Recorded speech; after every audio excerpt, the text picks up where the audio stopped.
ना जुनून। सुन ले फिर से, रियासत गइल बा रुतबा ना, रोब और खोब अभियो हुए बा। हाई बबुआ ने हरौरा बाजार के पंगा मत लिया लो फरिए जान के, पंगा मत लिया लो फरिए जान के। हाई बबुआ ने हरौरा बाजार के पंगा मत लिया लो फरिए जान के। तो पीछे हटब ना कितना लड़ाई होई,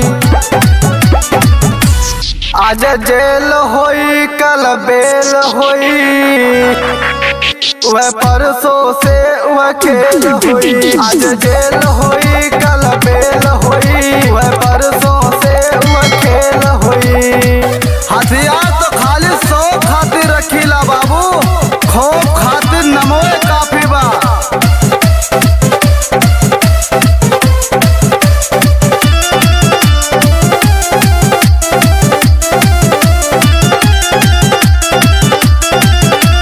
माथे पगड़िया मुआ में पान बा, पिस्टल कमर में सीना उतान बा।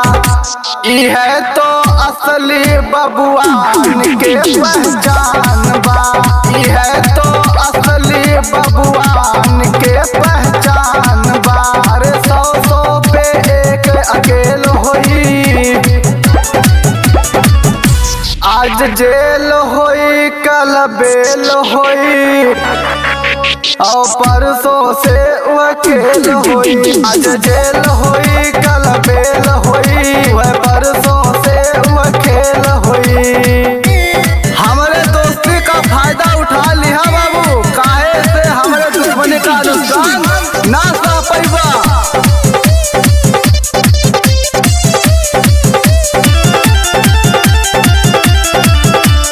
पक्का है हम अपना जुबान के, ले ले हम जान जब बात आई आन पे।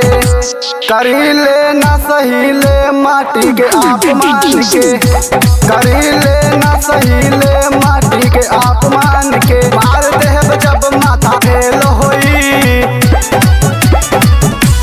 आज जेल होई कल बेल होई, वह परसों से वह खेल होई। आज जेल होई कल बेल होई, वह परसों से ठोकम ठोक होई।